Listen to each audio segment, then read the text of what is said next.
আপনি দেখলেন যে অন্তর্বর্তী সরকারের প্রধান উপদেষ্টা ডক্টর মোহাম্মদ ইউনূস তিনি দুদিন আগে জাতির উদ্দেশ্যে তিনি একটি ভাষণ দিলেন। এবং তার যে ভাষণ এটার প্রতিক্রিয়ায় বিএনপির মহাসচিব মির্জা ফখরুল ইসলাম আলমগীর তিনি বললেন যে ভাষণটিতে নির্বাচনের বিষয়ে যদি একটি রোড ম্যাপ থাকতো তাহলে ভালো হতো। তো এটাকে কেন্দ্র করে আবার কেউ বলছে যে এখনই কেন বিএনপি নির্বাচনের একটা দাবি করতে যাচ্ছে বা কেন আ এই যে অন্তর্বর্তী সরকার তাকে একটা ব্রিথিং স্পেস কেন এখনো দিচ্ছে না? কারণ এখনো তো এই সরকারটা গঠন হয়েছে ১ মাসও হয়নি। তো কেন মানে নতুন নির্বাচন সহ একটা দ্রুত সংস্কারের যে রোড ম্যাপ মির্জা ফখরুল ইসলাম আলমগীর দাবি করছেন, এটা কি একটু বেশি তাড়াহুড়া হয়ে যাচ্ছে না? আপনি এই বিষয়টিকে কিভাবে দেখছেন? আমি আমার কথা শুরু করবার আগেই শুরুতেই আমি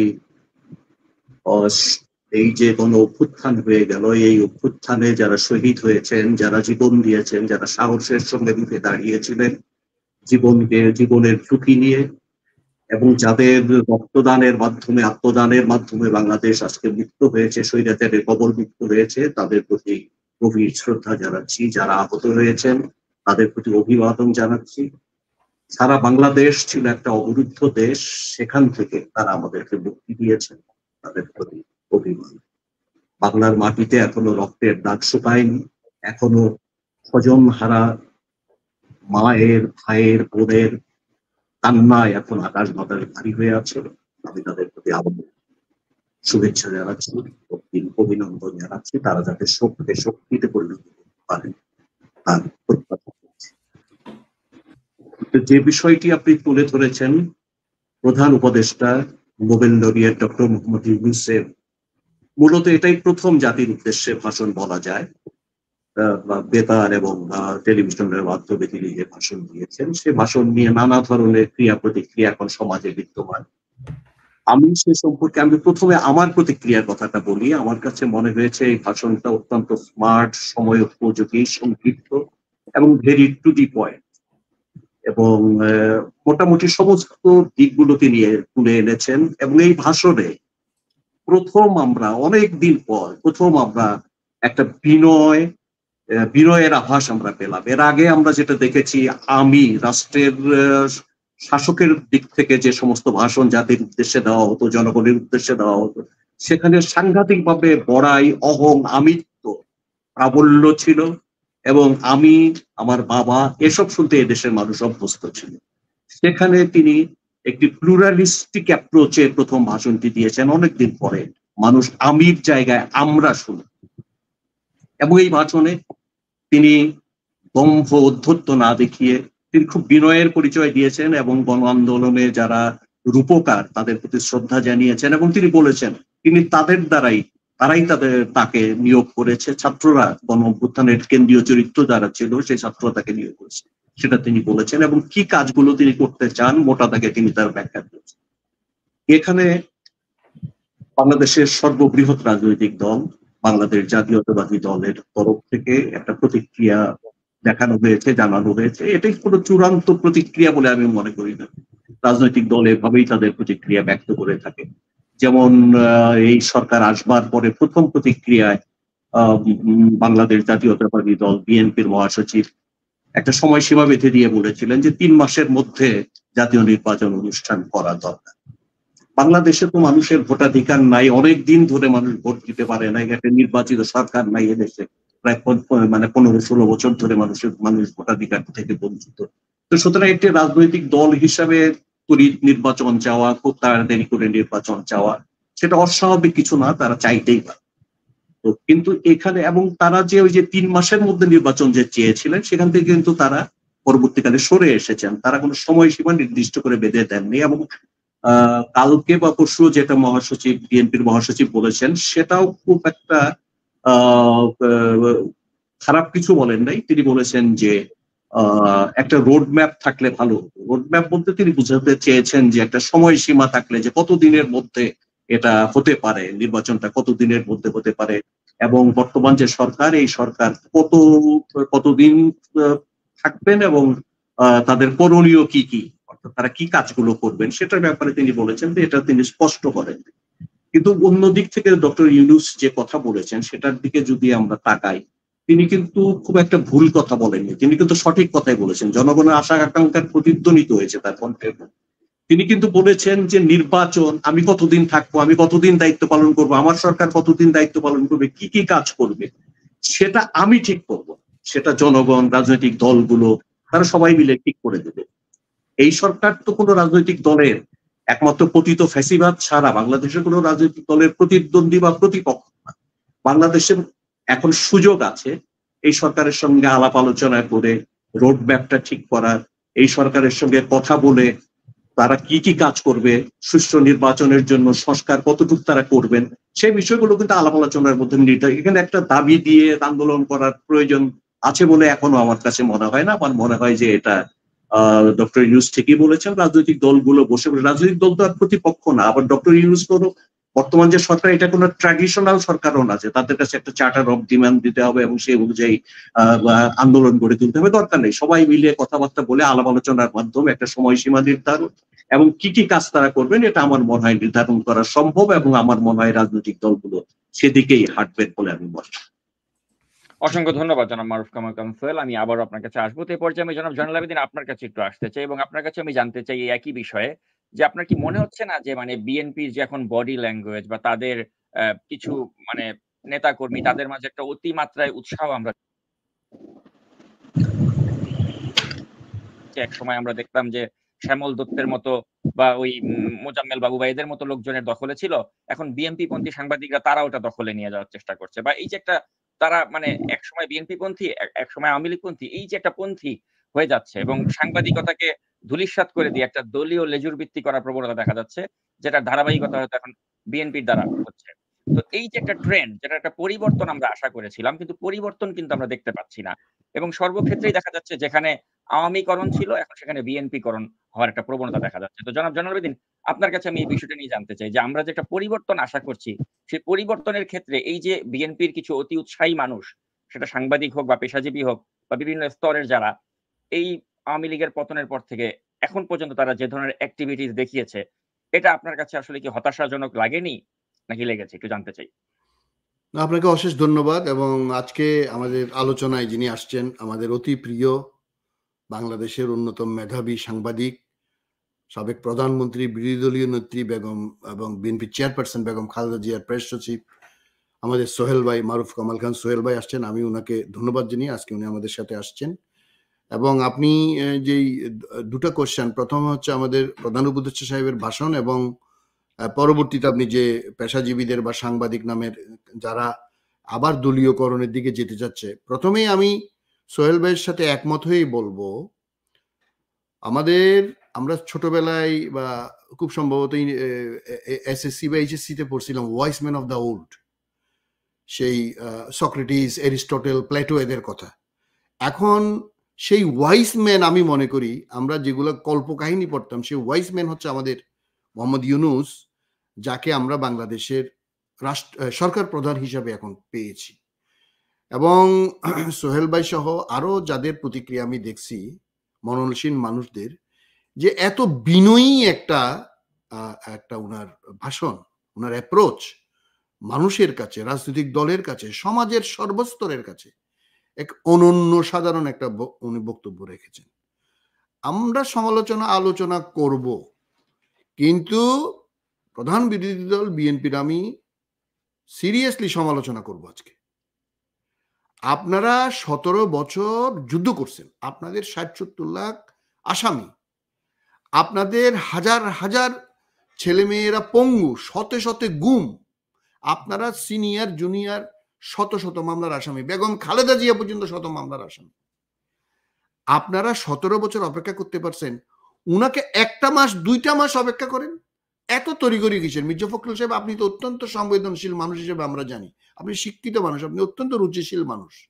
বাংলাদেশের রাজনীতিতে আপনার মতো রুচিশীল মানুষ আমরা খুব কম দেখছি, কিন্তু আমি বারবার দেখছি আপনি এই পর্যন্ত 3-4 বার গত 15 দিনে কেন জানি আপনি তাড়াহুড়ো করতেছেন। কারণটা কি? What is the reason behind all this? আপনারা 17 বছর যে যুদ্ধটা করছেন, একটা ভলক্যানো তৈরি করছেন, সেটা ইরাপশন করতে পারেন নাই। সেটা আমাদের ছেলে মেয়েরা করছে, এই জেনারেশন জি করছে। আপনাদের অবদান তো কম না, কিন্তু আপনারা কেন জানি এটা ওন করতে পারতেছেন না। ওয়াই? এটা তো আওয়ামী লীগের মতো হয়ে গেল। আওয়ামী লীগ সংগ্রাম করছে, শহীদ রাষ্ট্রপতি জিয়া স্বাধীনতার যুদ্ধ যে ঘোষণা করছে এটা তারা মানতে রাজি না। আপনারা কি আওয়ামী লীগের মতো হইতে চান? এই যে আপনি আজকেও দেখলাম আপনি জাতীয় পার্টির একাংশের মোস্তফা জামাল হায়দারদের ওখানে গিয়ে বললেন যে আপনি রোড ম্যাপ চান। উনি যে সুন্দর অ্যাপ্রোচ বললেন যে আপনারা সিদ্ধান্ত নেন, আপনারা বাংলাদেশ শহীদ রাষ্ট্রপতি জিয়াউর রহমানের পরে বাংলাদেশে এইরকম অনেস্ট, এইরকম ওয়াইসম্যান, এইরকম সরকার কি আপনারা আশা করতে পারেন? আমি তো মনে করি আপনাদেরকে বলা উচিত যে উনি 1-2 বছর থেকে আপনারা সব ঠিক করে যান। আজকে আমি আওয়ামী লীগ তো পতিত স্বৈরাচার, ওরা সারা জীবন ডিক্টেটর, ওরা তো কমিউনিস্ট, ওরা তো যা শেখ মুজিব যে শেখ হাসিনাও সে। কিন্তু বিএনপি আপনারা কি সংস্কার করছেন? এই যে পুলিশের সংস্কার, শুধু কয়েকটা পদ সরাইলেই কি সংস্কার হবে? নির্বাচন কমিশন সংস্কার আপনারা করছেন? করেন নাই, আপনারাও বাড়াবাড়ি করছেন। আজকে যদি এই যে এই বিএনপি আজকে যে বাংলাদেশটার গণতন্ত্রে হাসিনা যে করতে পারছে, আপনারা কি সংস্কার করছেন 2001 থেকে 2006? কি করছেন আপনারা? হাসিনা কি এগুলো করতে পারতো? করতে পারতো না। আপনারা সংস্কার করেন নাই। বিচার বিভাগের সংস্কার করছেন? করেন নাই। বিচার বিভাগের সংস্কার দরকার, নির্বাচন কমিশনের দরকার, জুডিশিয়ারির দরকার, সিভিলের দরকার, সমাজের সর্বস্তরে দরকার।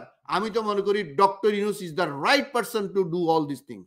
উনার কতদিন লাগবে? আমি ডক্টর ইউনূস সাহেবকে অনুরোধ করব, আপনি রেফারেন্ডাম নেন, রেফারেন্ডাম দিয়ে আপনি জনগণের ম্যান্ডেট নেন যে আমি এই কাজগুলো করতে চাই। রাজনৈতিক দল করবে এটা আমি এখনো বিশ্বাস করি না, স্টিল আমি বিশ্বাস করি না। বিএনপিও করবে আমি বিশ্বাস করি না। কারণ সংস্কার যদি হয়, বেগম খালেদা জি একটা বড় কাজ করে গিয়েছিলেন, সেটা এই যে আপনার তত্ত্বাবধায়ক সরকারের অ্যামেন্ডমেন্ট 1996 সালের ফেব্রুয়ারি নির্বাচনের পরে। কিন্তু ওখানে একটু গুতাগুতি করছে বিএনপির কতিপয় নেতা, মারা গেছে ব্যারিস্টার মওদুদ আহমেদদের আমি বলবো, সোহেল ভাই আরো ভালো জানবেন ভিতরের কথা। কেন আপনারা বিচারপতির বয়স বাড়াতে গেছিলেন কি জন্য? একটা গুতা মাইরে গেছেন, হাসিনা পুরোটাই শেষ করে দিয়েছে। আজকে জাতি 17 বছর যুদ্ধ করতেছে গণতন্ত্রের জন্য। এগুলো কেন করতে গেছিলেন? কি কারণে করতে গেছিলেন? এগুলো শিক্ষা এখনো নেন নাই। ইউনূস সাহেবকে সময় দেন, ইউনূস সাহেবকে সময় দিতে হবে। বিএনপি, আমি আপনাদেরকে বলি, আপনাদের ম্যান্ডেট ছিল আমরা যদি 1991 সাল থেকে শুরু করে যদি 2008 সাল 18 সাল পর্যন্ত দেখি, বিএনপির ভোটের পার্সেন্টেজ কত? You never get more than 42%, never got. আমি মনে করি এই সরকারের ম্যান্ডেট এখন মোর দেন 90%। যদি এই মুহূর্তে রেফারেন্ডাম দেওয়া হয়, ডক্টর ইউনূসের সরকার 90%-এর বেশি ভোট পাবেন, 95%ও পাইতে পারে। তো কেন আপনারা তাড়াহুড়া করতেছেন? উনারা 3 মাস সময় দেন, উনি রোড ম্যাপ দিক। উনি তো সেপ্টেম্বরে আপনাদের সাথে বসবে, আগেই ডিক্লেয়ার করছে, রাজনৈতিক দলের সাথে বসবে, সবার সাথে বসবে, উনি একটা রোড ম্যাপ দিবে। আপনি প্রথমে একদিন জনসভা করে ডিক্লেয়ার করলেন, তারপরে 4 দিন পরে আবার বললেন, গতকালও বলতেছেন, ভাষণের পরে বলতেছেন। কেন? প্লিজ, বাংলাদেশ জাতীয়তাবাদী দল বাংলাদেশের সবচেয়ে জনপ্রিয় দল। বেগম খালেদা জিয়ার এটার নেত্রী, শহীদ রাষ্ট্রপতি জিয়া এটার প্রতিষ্ঠাতা তারেক রহমান সাহেব বর্তমান চালাচ্ছেন। আপনাদেরকে অনুরোধ করব, অবশ্যই আপনারা কিছু কিছু ভালো কাজ করছেন। এই যে আমাদের সাকিব সাহেব যে প্রশ্নটা আমায় করলেন, আমি সেটাই আসতেছি। এই যে একটা সাংগঠনিক সম্পাদককে স্থগিত করছেন, শামা ওবায়েদকে স্থগিত করছেন, হবিগঞ্জ জেলা বিএনপির আহ্বায়ককে পদ থেকে খারিজ করছেন, তারপরে রুহুল কুদ্দুস তালুকদার দুলুদকে শাস্তি দিচ্ছেন। এই যে কালকে এই যে মিডিয়া সেলের সদস্য কাদের গনি চৌধুরী অতিরিক্ত বাড়াবাড়ি করার কারণে তারটাও প্রত্যাহার। ইজ গুড, ইয়েস, এগুলো করতে হবে। কারণ বিএনপিকে বুঝতে হবে বাংলাদেশের রাজনীতি আগের মতো চলবে না। বাংলাদেশের জেনারেশন জি ঘুষ পছন্দ করবে না, এটা বন্ধ করবে তারা। এই দেশে কোন পুলিশ, সরকারি আমলা, বাংলাদেশের যে পচে যাওয়ার রটেন যে সিস্টেম, এইটা এই দেশের এই পরবর্তী প্রজন্ম মানে সহ্য করবে না। That is the thing BNP will have to understand. আপনারা মনে করতেছেন আগের মতো চালাবেন? No, wait please. Doctor Yunus সাহেবকে সময় দেন এবং পুরো সরকারকে সময় দেন। আমি তো মনে করি, আমি যদি কেউ প্রশ্ন করে, আমি মনে করি কমপক্ষে 1 থেকে 2 বছর এই সময় লাগবে এই রটেন সিস্টেমটাকে ভালো করতে। তো সুতরাং ইউনূস সাহেব 1 ঘন্টা বেশি থাকার লোক না। আমাদের জাতির কপালে এই অনেক বড় একটা সৌভাগ্য, আমরা সৌভাগ্যবান জাতি হিসেবে আজকে মনে হচ্ছে যে ডক্টর ইউনূস আমাদের দায়িত্ব নিয়েছেন। তো মির্জা ফখরুল সাহেব এবং সেখানে আরো অনেক ভালো লোক আছে, যেমন ডক্টর সালেউদ্দিন আহমেদ সাহেব, অত্যন্ত বিচক্ষণ একজন দক্ষ ভালো মানুষ। আপনার ওনাদেরকে সময় দিতে হবে। সুতরাং আপনার প্রথম প্রশ্নের জবাবে আমি একটু সময় বেশি নিলাম, কারণ বিএনপিকে সতর্ক হইতে হবে। এই যে আনসার সেদিন গেল, বৈষম্যমূলক ছাত্ররা দৌড়ে গেল, বিএনপি কই? কেন? এই সরকার রক্ষা করার প্রধানতম দায়িত্ব রাজনৈতিক দল হিসেবে বিএনপির। আপনারা গেলেন না কেন? আপনারা শুধু একটা বিবৃতি দিলে হবে? আপনারা কই? এই যে জুডিশিয়ার আপনার কু করতে চাইলো, সামরিক কু করতে চাইলো, এই বৈষম্য এই যে আনসার দিয়ে করতে চাচ্ছে, এখন আবার পল্লী বিদ্যুৎ নিয়ে করতেছে। ষড়যন্ত্র হাসিনার হাজার কোটি লক্ষ কোটি যে টাকার যে বস্তা, আপনি কি মনে করছেন কাউকে স্টেবল করতে দিবে? তার উপর আছে ভারত, এই যে জানোয়ার দেশ। বিএনপিকে বলতে বলতে আমরা একটা কথা বলাইতে পারি নাই যে আমাদের গণতন্ত্রের হরণ করতেছে ভারত, হলে 1 নম্বর ক্রিমিনাল। এখন গতকালও মোদি বাইডেনকে এখন অভিযোগ করতেছে, ওই অভিযোগ করে লাভ নাই, আমরা কাউরে এখন গণি না, আমরা 18 কোটি মানুষ এক। সুতরাং বিএনপিকে সতর্ক হইতে হবে। এই সরকারের স্টেবিলিটি সবচেয়ে বেশি দরকার। আমি মনে করি 18 কোটি মানুষ একাত্ম, বিএনপি যদি প্রধান রাজনৈতিক দল, সবচেয়ে জনপ্রিয় রাজনৈতিক দল হিসেবে আপনাদের দায়িত্ব কিন্তু সবচেয়ে বেশি। আপনারা পুরোপুরি দায়িত্ব পালন করতেছেন বলে আমাদের অন্তত মনে হচ্ছে না। আর যেসব সুযোগ সন্ধানের কথা সাকিব সাহেব বলছেন, এটা বাংলাদেশের ট্রেন্ড, দুর্ভাগ্যজনক হলেও সত্য। কিন্তু বাংলাদেশের রাজনীতির যে আপসাইড ডাউন হয়ে গেছে, এরা এখনো বুঝতে পারতেছে না।